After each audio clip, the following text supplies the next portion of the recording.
بسم اللہ الرحمن الرحیم صلی اللہ علی النبی الامی وآلہ صلی اللہ علیہ وسلم صلاۃ و سلاما علیک یا رسول اللہ۔ آج انشاءاللہ العزیز ہم سورۃ الناس کا ترجمہ، تفسیر اور کچھ مفہوم سمجھنے کی سعادت حاصل کریں گے۔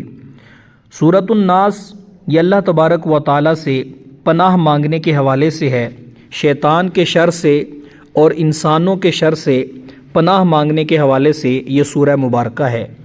اللہ تبارک و تعالیٰ نے ارشاد فرمایا، قل اعوذ برب الناس، تم کہو میں تمام لوگوں کے رب کی پناہ لیتا ہوں، مالک الناس جو تمام لوگوں کا بادشاہ ہے، الہ الناس تمام لوگوں کا معبود ہے۔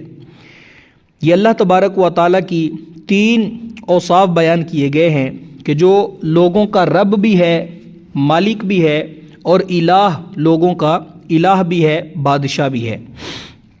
اللہ تعالیٰ کی پناہ کس سے پناہ لینی ہے، کس بارے میں پناہ لینی ہے، اس کا ذکر فرمایا۔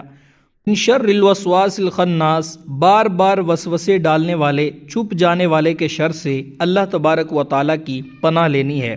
اس سے مراد شیطان ہے، اور شیطان کی عادت ہے کہ انسان جب غافل ہوتا ہے تو اس کے دل میں وسوسے ڈالتا ہے، اور جب انسان اللہ کا ذکر کرتا ہے تو شیطان جو ہے اس سے دور ہٹ جاتا ہے۔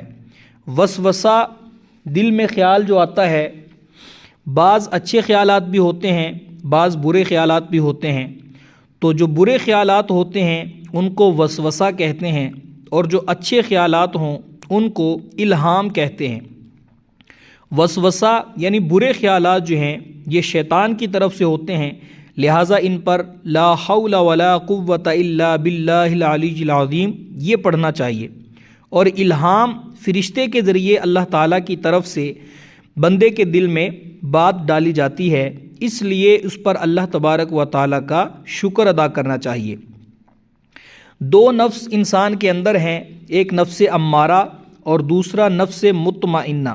نفس امارہ یعنی گناہوں اور غفلت والا جو نفس ہے، جب اس کا غلبہ ہوتا ہے، غفلت میں بندہ ڈوبا ہوتا ہے، گناہوں کی کثرت ہوتی ہے تو اس کو وسوسے زیادہ ہوتے ہیں، اور جب نفس مطمئنہ کا غلبہ ہو تو پھر الہام زیادہ ہوتے ہیں۔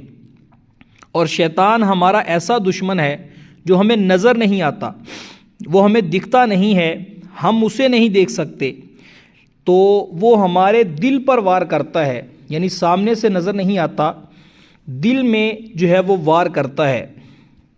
تو ہمیں اللہ تبارک و تعالیٰ کی پناہ لینی چاہیے اس شیطان سے جو ہمیں نظر نہیں آتا، لیکن اللہ تبارک و تعالیٰ اس کو دیکھتا ہے۔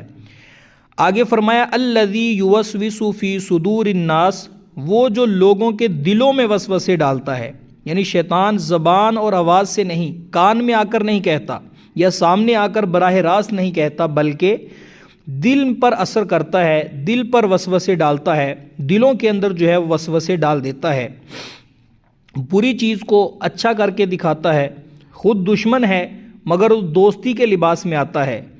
تو اس لیے اللہ تبارک و تعالیٰ کی اس سے پناہ مانگنی چاہیے۔ آگے ارشاد فرمایا من الجنۃ والناس، جنوں اور انسانوں میں سے۔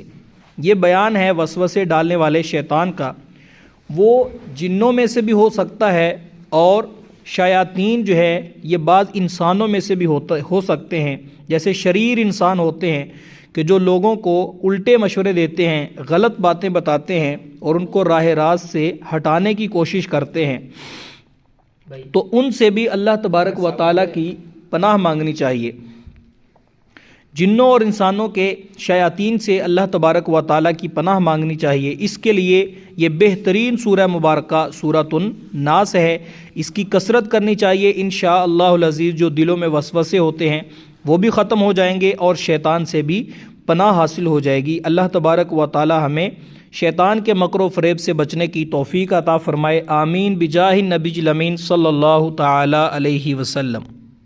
مزید اس طرح کی اسلامک ویڈیو اور اہم معلومات حاصل کرنے کے لیے اس چینل کو سبسکرائب بھی کر لیں، شیئر بھی کریں اور بیل آئیکن کو بھی دبا لیں۔